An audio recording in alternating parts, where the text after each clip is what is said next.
De son opposition qui est constituée de 14 500 000 Sénégalais, si on soustrait des 17 millions, les 2 500 000 qui ont eu à voter pour lui à la dernière présidentielle. Et ces Sénégalais-là attendent de lui la prise en charge de leurs préoccupations, attendent de lui le règlement définitif du chômage à travers des emplois massifs.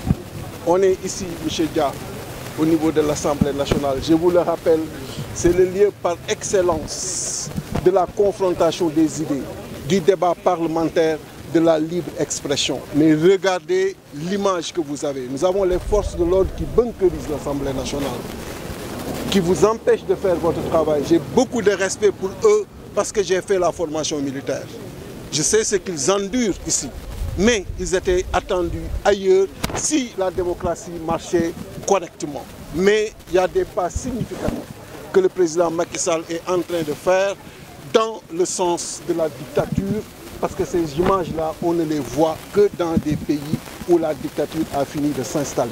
Il ne peut pas enlever comme ça, de façon aussi simple, avec une violation continue du règlement intérieur, l'immunité parlementaire de députés, je le rappelle, arrivé 3e à la dernière élection présidentielle. En tout cas, je vous l'avais dit, j'ai donné rendez-vous aux Sénégalais, un rendez-vous que je compte honorer très bientôt pour donner justement mon orientation politique. Mais sachez que le député Ousmane Sonko, mon collègue et ami, a mon soutien total. Et je lance un appel aux Sénégalais, épris de justice, épris de démocratie, de liberté, de se mobiliser aussi bien à l'intérieur qu'à l'extérieur du pays, pour qu'ensemble, on amène les changements nécessaires, pour qu'ensemble, on arrête cette dictature rampante, pour qu'ensemble, on arrête ce projet funeste qui est à l'origine de ce que Macky Sall est en train de faire, à savoir sa volonté injustifiée d'un 3e mandat qu'il n'aura jamais. Je vous remercie. Est-ce qu'on pourrait s'attendre, quand vous allez décider de votre avenir politique personnel, vous voir ensemble Ousmane Sonko? Ne soyez pas pressés. J'ai toujours honoré ma promesse, j'ai toujours honoré ma parole. Et cette promesse-là, je vous l'ai faite très prochainement. Vous allez me voir, vous convoquer. Et en toute responsabilité, de façon martiale, vous dire ce que je compte faire pour mon avenir politique et pour ce pays-là.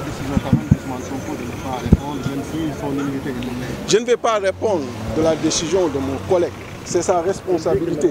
Mais ce qui m'incombe aujourd'hui et me heurte, c'est le procédé qui a été utilisé pour lever son immunité parlementaire. Ce procédé qui connaît toute l'irrégularité possible et qui vous a été démontré par les autres collègues qui ont eu à prendre la parole devant vous et à l'intérieur de l'hémicycle. Donc, c'est la procédure qui pose problème. Et il faudrait aujourd'hui se mobiliser. Alors, les journalistes n'ont pas accédé à la salle. On a appris que certains députés de l'opposition ont quitté la séance. Nous avons quitté, j'ai quitté. Quand on a commencé à voter, je suis parti. Parce qu'on ne pouvait pas continuer à assister à cette mascarade. C'est une mascarade hideuse. C'est une mascarade gênante. C'est une mascarade vraiment regrettable. Et le président Macky Sall devait avoir d'autres soucis. Parce que le monde, il est en train de bouger, il est en train d'évoluer.